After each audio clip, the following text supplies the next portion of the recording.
Je vais parler ici des églises. Les églises. Les églises. Je suis Madame Fossi Thérèse. Vous qui m'écoutez là, faites très attention avec les églises. Les églises que vous voyez dehors là, ce sont des commerçants. Ce sont des commerçants. Toutes les églises que vous voyez dehors, ce sont des boutiques qu'ils ont ouvertes et qui recherchent le client. Maintenant, lorsque tu ouvres l'église, tu construis l'église, tu cherches les clients ne viennent pas. La femme de pasteur ne va pas manger et le pasteur lui-même ne va pas manger. Le pasteur n'aura pas de la voiture. Ça veut dire que l'église, c'est un commerce. Moi, je ne condamne pas Dieu. Écoutez-moi très bien. J'aime la parole de Dieu. Je crois en Dieu. Je sais que Dieu existe. Mais mon Dieu ne se trouve pas à l'église. Et toi qui me regardes, ton Dieu n'est pas à l'église. Allez-y à l'église, juste pour danser, chanter et vous amuser. Pas parce que Dieu se trouve à l'église. J'ai rencontré beaucoup de femmes qui se sont égarées. Ils marchent même nu-corps. Ils marchent sans chaussures. Ils ne se lavent même plus parce qu'il attend que Dieu va venir lui laver. Dieu ne vient laver personne parce que Dieu n'aime même pas lui-même la saleté. Dieu est un Dieu propre. Tu vas voir le temple de Dieu. C'est bien construit, avec des fleurs embellies, la table de communion bien habillée. Pourquoi toi, tu veux marcher seul, sale, parce que tu pars à l'église prier Dieu?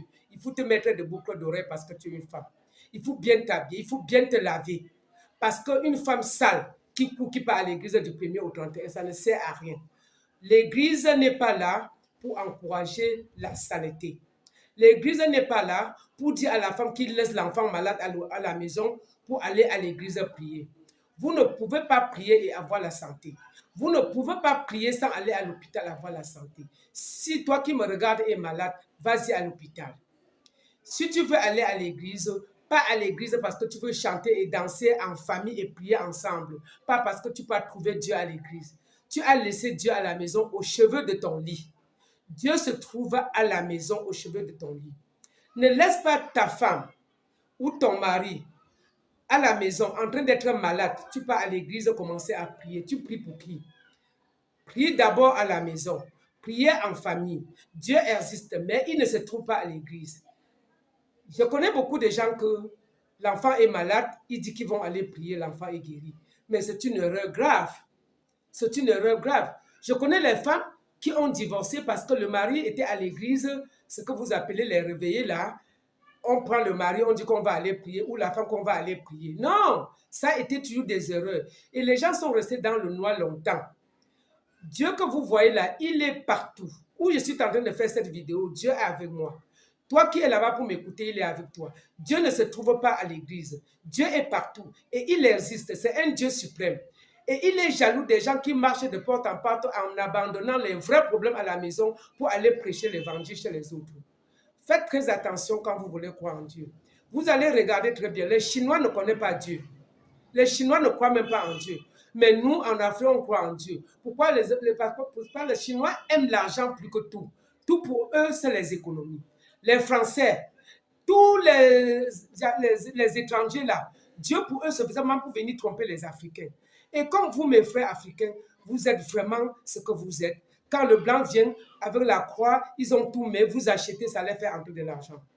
Maintenant, quand ils viennent avec la parole de Dieu, vous croyez que à la parole de Dieu, de l'église ou de croix, ou tout ce qu'on a mis, ce que vous comptez là, sans mesurer. La parole de Dieu est bien. Dieu croyait en Dieu, mais Dieu ne se trouve pas à l'église. Beaucoup de gens se sont déjà égarés. Mais je pense que le moment est arrivé que chacun doit arrêter. Doit arrêter pour que le pays s'y marche bien. Je dis pour que l'Afrique marche, il faut croire en Dieu et non pas tous les jours aller donner l'argent à l'église. Vous avez vu les chaussures de la femme de pasteur? Vous avez déjà vu le repas que le pasteur prépare? Vous avez vu comment les fidèles louent la maison de pasteur? On loue toujours les belles maisons au pasteur. Et toi alors, tu as quoi?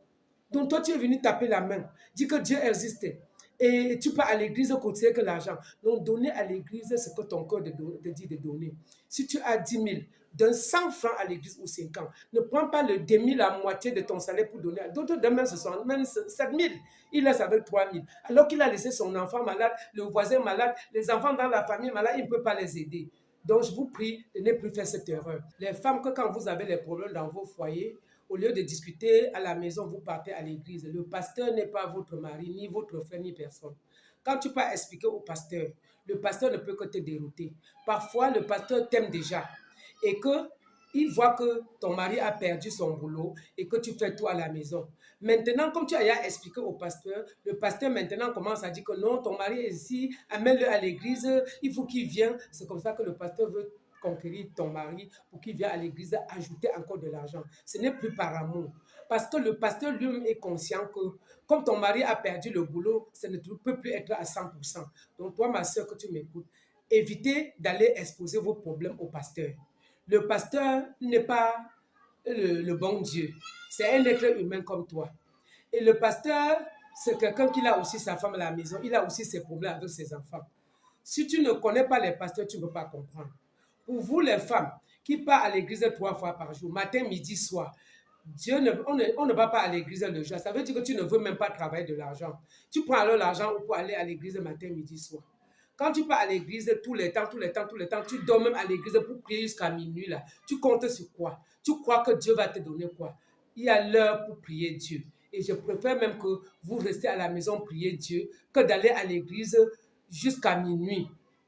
Pour toi qui pars à l'église et tu veux tirer tout le monde obligatoire à l'église, c'est une erreur. Tout le monde ne sont pas obligés d'aller prier Dieu à l'église. Dieu se trouve toujours partout. Maintenant, il y a un phénomène aussi. Les bonbons pasteurs, voilà, les bonbons pasteurs qui font comme s'ils sont des tout-puissants, ils vous mentent, ils vous racontent des histoires et il va même vous draguer. Quand il finit de draguer la mère, il drague l'enfant. Quand il finit de draguer l'enfant, il drague l'autre petite soeur. Parfois, il a déjà dragué toute l'église, je vous assure. Il a déjà dragué toute l'église. Toutes les femmes de l'église sont avec le pasteur. Mais le pasteur fait toujours comme si tu es la seule. C'est comme ça qu'il vous change, comme il change les habits. Mais vous-même, votre cerveau est où? On a enlevé le torchon dans ta tête. Donc, pour connaître qu'un homme est infidèle, on va seulement venir te dire. Même quand tu vis avec un homme, quand il est infidèle, là, tu connais. Tu connais. Même si tu ne lui dis pas que tu es infidèle, tu connais. Arrêtez d'aller vous faire tromper à l'église. Arrêtez de penser que la parole de Dieu, ce n'est pas qu'à l'église. Il faut pratiquer. Il faut aimer ton prochain comme toi-même. Il faut aimer ton voisin. Il faut aimer ton collègue de service. Il faut aimer ton entourage. Il faut aimer ton prochain comme toi-même. Il faut pratiquer. Ce n'est pas de bavarder, aller taper les mains à l'église. Non, non, mes chères sœurs. Vous qui sont des femmes veuves que vos maris ne vivent plus, ne portez plus l'argent des familles pour aller donner à l'église. Ne portez plus. Parce que le pasteur, dès que ton mari meurt là, le pasteur est le premier à venir. Il dit qu'il va bénir la famille. Il invente une carte, il donne à la femme, à la famille, pour dire que le mari était chrétien jusqu'à voici même sa carte pour que vous continuez à donner. Il cherche même le successeur à la place de la famille pour donner la carte de baptême, alors que le père là n'était jamais chrétien. Faisons attention. Le pasteur Bonbon là, vraiment, arrêtez avec eux. Priez votre Dieu partout où vous êtes. Je vous aime bien. Merci. Que Dieu vous bénisse. Que Dieu te protège. Toi qui crois en Dieu. Bisous, bisous.